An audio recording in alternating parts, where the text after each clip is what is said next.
All right, Butch. What do we right. do today? All right, Sterling.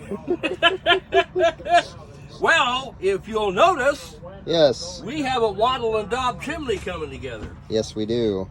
It looks like a wattle and daub, but in essence, it is a modern steel fireplace that we designed and built, and it's got a cavity in it for airflow, which we used to call heatilators back in the day. Which you designed. I designed, and yeah. Isaac built. And he did a very good job. Isaac did a wonderful job on the welds and everything. And then we sat it in here. We have this pipe, which will eventually go down to a fan down there, which will blow air into this bonnet. Yep. Which will put 80% of the air back into the building for warmth. Yep. But it's going to look like a wattle and daub. The original wattle and daubs were wood framed, lined with mud. Right. And basically they were designed to do two things. A, put a little bit of heat in the building and eventually burn it down. And usually when they were successful, we don't want that. Now, most of my reenactors that are going to stay in this during the dead of winter are pyromaniacs. Yes. Yeah. And I'm talking to one right now. Yes, sir. So, and this is our modern tile, modern chimney liner tile. Yep. These will sit on top of here and go up, and it'll look like it's all wood and daubing, but it won't be. It will be modern, so that we can safely have a fire. Yep. And Sterling backfilled it all for me today. That was a challenge. Be daubed up and looking nice. And yep. We'll be sticking some sort of sliver of chinking in here. Probably. And maybe, but as we go up, we probably will be, because there's some voids here. As we get up here, yep, we'll start casing in, and then up here there'll be a place about 12 inches square that'll be flat, and we'll actually level it with a little level. And that's what we'll start with these guys. And then we just go around them all the way up. Yep. And it looks like a traditional wattle and daub chimney, but it functions safety-wise and efficiency-wise like a modern one. Yep. So, yeah. And then in the corner here where this white pipe is and the little electric fan motor, there'll be a pile of firewood. It'll look like a pile of firewood, but it'll have a little hinge on it. You open it up, boom, there's your little stuff, fan. You know? And on the inside, there'll be a box. We can head inside too, by the way. On the inside, there'll probably be a box of goods or something that Lewis and Clark had got from St. Louis. Right. Only it'll be sitting there by the wall. It'll actually kind of be hinged to the wall with hidden hinges. So you open it up, and you've got a switch for the fan, and you got an outlet in case you need power. Right. So we want to try to hide all the modern stuff. Yep. The only thing you're going to see that might catch your attention would be that cavity. The side of the steel there, just a little bit. Yeah, there'll be a cavity right here, which is kind of hard to hide, but that's where the air comes out. Yep. From the heatilator. But on a regular fireplace like this, 80% goes up the chimney. With the heatilator, you're going to save 50% of that and put it back in the building. Yep. So works out well. That's what our goal is. And this is Captain Clark and Lewis's quarters. Yep. This side where we've got the floor here. The other side is for probably storage of products and meeting with the crew and things of that nature. Right. So the captain's quarters was finished today by Doug. Oh, look at that wall. Not quite. Yep. We're real close. We're real. Yep, we got a couple courses there. We got two. We got maybe 4 courses, a couple little spots. But other than that, we're real close. This morning. It's late in the day. Yep. It's almost 5 o'clock. But this morning, before lunch, I was able to get the door frame in. Yep.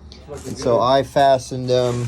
This is nice when you have 5/4. This is rough sawn. Probably it's been in the barn 100 years. Probably. Who knows what? But it's just we lined up floating around in the rafters. Blacksmiths in the country to make our hinges and hardware for yep. it. And Lewis and Clark would have done that. Right. They would have handmade all their stuff.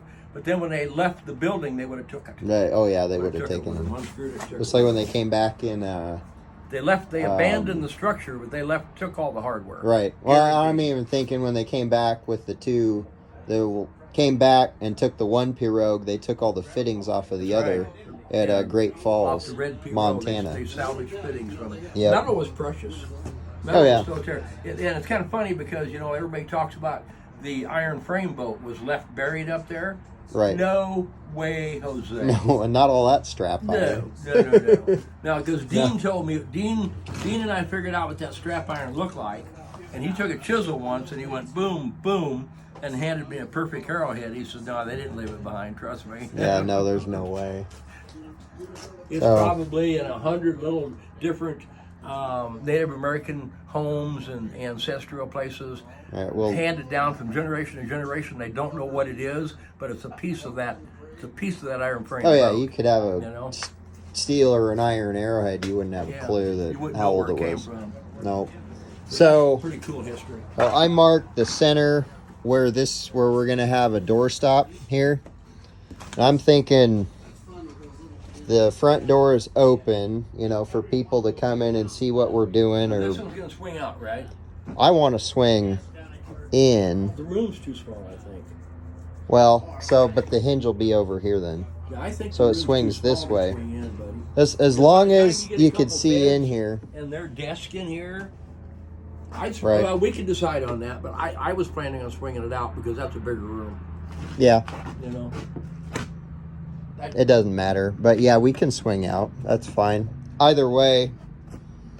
So I'll be covering the spaxes. Yeah, you won't see them. With the doorstop. That was the point of. We're trying to hide as much of the modern as we can. Yep. And it's weird because this was a temporary structure for them, and this building that we're working on it in during the winter, this exoskeleton. Yeah, the greenhouse. The greenhouse.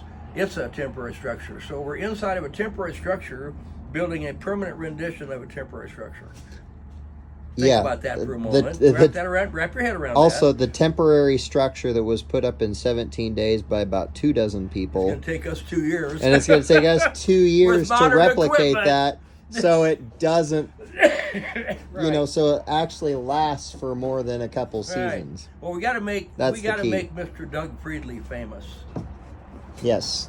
Don't we, Doug? We're working on that. We have to make you famous? Make me famous for what?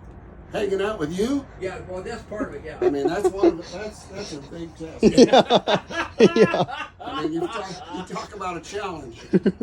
Right. Hang out with Butch for every day for 90 days. Yeah. Yeah, it was almost like, and counting. That was almost like taking a bad pill.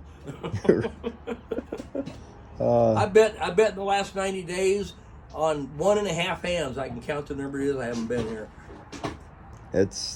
Yeah, you've been here a lot more than I have. And my car is showing it. This morning, the idiot light come on. Yeah. So now I got to drive home and hope like heck I don't have to use the headlights. So we're going to leave shortly. Yep. Because if I do have the alternator light come on, I don't want to be running headlights. Nope. So we're going to scoot. So. Say goodbye. Say goodbye, Sterling. Well, how do I say it? Please hit the like button. Please subscribe and keep watching more of our videos. There you go. Thank you. And send checks.